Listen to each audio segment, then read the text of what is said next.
Hello, আসসালামু আলাইকুম। আমি এলিজাস ব্লগ থেকে চলে আসলাম, এলিজা আক্তার রোমা। আশা করি আল্লাহর অশেষ রহমতে আপনারা সবাই ভালো আছেন। তো এই রান্নার ভিডিওটা আপনাদের সাথে শেয়ার করলাম। এটা কিন্তু আমার আবরার অসুস্থ হওয়ার আগে আর কি। তো আমি এই যে মাছটাকে মশলার সাথে কষিয়ে নিচ্ছি, আর ওই পাশে আমি পটল, তারপরে কাঁঠালের বিচি, এগুলোকে আপনার হলুদ, তারপরে একটু লবণ দিয়ে ভাপ দিয়ে নিয়েছি। মাছটা কষানো হয়ে যাওয়ার পরে ওই গরম পানিটা বা এই যে আমি যেটাকে ভাপ দিয়েছিলাম সেই ঝোলের পানিটা আমি দিয়ে দিলাম। মানে শর্টকাট রান্না, যেহেতু অসুস্থ শরীর, অনেকক্ষণ দাঁড়িয়ে থাকতে ভালো লাগে না, একটু বসে একটু কাজ করি, এইভাবেই হয় আর কি।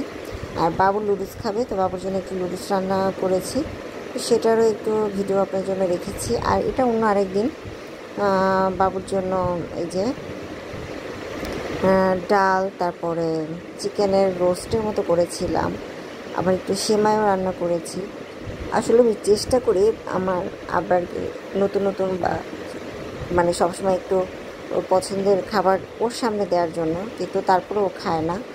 আর এই ভিডিওটা হচ্ছে বাবুকে ক্লিনিক থেকে বাসায় নিয়ে আসার পরের ভিডিও। ওর আমরা ক্লিনিকে 2 দিন ছিলাম, তারপরে বাসায় নার্স আপু এসে ওকে আপনার কি বলে ওষুধটা দিয়ে যায়। তো বাবু দেখেন এই যে এটা খুলে ফেলেছে, ও অনেক বাচ্চা মানুষ তো বুঝে না। তো তখন এই যে এই হাতাটা খুলে গিয়েছে, তারপরে এখন আবার এখানে পরাতে হবে, পরিয়ে তারপরে আবার বাবুকে দিতে হবে। তো বাবু আসলে অনেক ভয় পাচ্ছিল।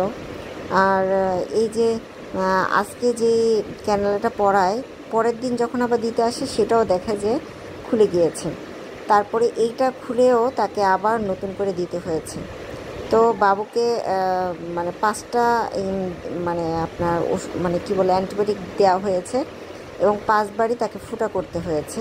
অবশ্য প্রথম 2টার সময় ফুটা করতে হয়নি, কিন্তু বাসায় যখন ছিল তখন সে একটু দুষ্টুমি করছিল বা কথা শুনছিল না, তখনই আসলে এমন সমস্যা হচ্ছিল।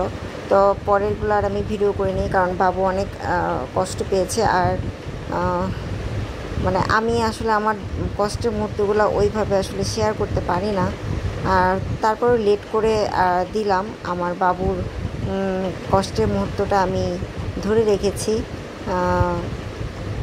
মানে যাই হোক, তো আমার বাবুর জন্য প্লিজ আপনারা সবাই দোয়া করবেন। ও কিন্তু এখনও সুস্থ হয়নি অনেকটা। আমি বাবুকে অনেক সময় দিই, যদিও আমি অসুস্থ, বাট মায়েরা এমন হয় যে তারা যতই অসুস্থ হোক না কেন, বাচ্চা সুস্থ না থাকলে তারা আরও বেশি অসুস্থ হয়ে যায়। আমার আবার যদি কিছু না খায়, আমি খেতে পারি না, তখন আমার মন খারাপ হয়। আমি জানি না, ও যদি কিছু না খায় আমি পুরো অস্থির হয়ে যাই। ও যখন আমি যখন ওকে নিজের হাতে কিছু খাওয়াই, তখন আমার মনে হয় যে না, আমার ছেলে কিছু খেয়েছে, মানে এমন একটা অবস্থা। আর ও যদি আমার মনে হয় যে ও কিছু খায়নি, তাহলে আমার খুব কষ্ট লাগে, তখন আমি আর খেতে পারি না। তো আমার বাবাটার উপরে অনেক ধকল গিয়েছে। আমার বাবাটা আসলে এতটা অসুস্থ হয়েছিল, আমার মনে হয় যে ওর যতটুকু বয়স ও এতটা অসুস্থ এর আগে একবার হয়েছিল, আর এই একবার। তবে এইবারেরটা একটু বেশি ভয় পেয়ে গিয়েছিলাম আমরা সব। আমার বাবু কিন্তু অনেক চুজি, যে কোনো খাবার খায় না। আবার মানে ওকে সব কিছু খাওয়ানো যায় না, আর আমি ওকে জোরও করি না। আমার কথা যে আমার বাচ্চা সুস্থ থাক, অনেক বেশি খাওয়ার দরকার নেই। ও ভালো আছে, সেটাই অনেক। মোটা হওয়ারও দরকার নেই। যখন হবে, স্বাস্থ্য প্রয়োজন হবে, আল্লাহ ঠিকই দিবে। তো আমার বাচ্চাটার জন্য আপনারা সবাই দোয়া করবেন, যারা আমাকে ভালোবাসেন, যারা আমার ভিডিও দেখেন। আর প্লিজ ভিডিও দেখার পরে অবশ্যই লাইক দিতে ভুলবেন না। আপনাদের একটা লাইক কিন্তু আমার অনেক উপকারে আসবে। তো প্লিজ আমার চ্যানেলে একটা লাইক দিয়ে যাবেন, আমাকে যদি ভালোবেসে থাকেন। এবং যারা আমাকে দেখেন প্রতিদিন, যে 1-2 জন দেখেন, প্লিজ আপনারা 1-2 জন যারা দেখেন তারা প্লিজ আমাকে লাইক দিবেন। তো আজকের ভিডিওটা কিন্তু একদমই শেষ প্রান্তে চলে এসেছি। যদি কোনো ভুল করে থাকি তাহলে অবশ্যই ক্ষমা করে দেবেন। আর আমার পরিবারের জন্য, আমার সন্তানের জন্য অবশ্যই আল্লাহর কাছে দোয়া করবেন যেন আমার বাচ্চাটা ভালো থাকে। আমি চাই না আমার বাচ্চা অনেক স্বাস্থ্য হতে হবে, মোটা হতে হবে, কিছুই চাই না। আমি শুধু চাই আমার বাচ্চাটা ভালো থাক। আর এই তো আমাদের সবার জন্য দোয়া রাখবেন, এবং আশা করি আপনারাও অনেক ভালো থাকবেন। আর বর্তমানে যে অবস্থা, দেশের যে অবস্থা চলছে, সবারই অবস্থা খুবই খারাপ। তো তো আপনাদের কাছ থেকে বিদায় নিয়ে নিচ্ছি। আল্লাহ হাফেজ।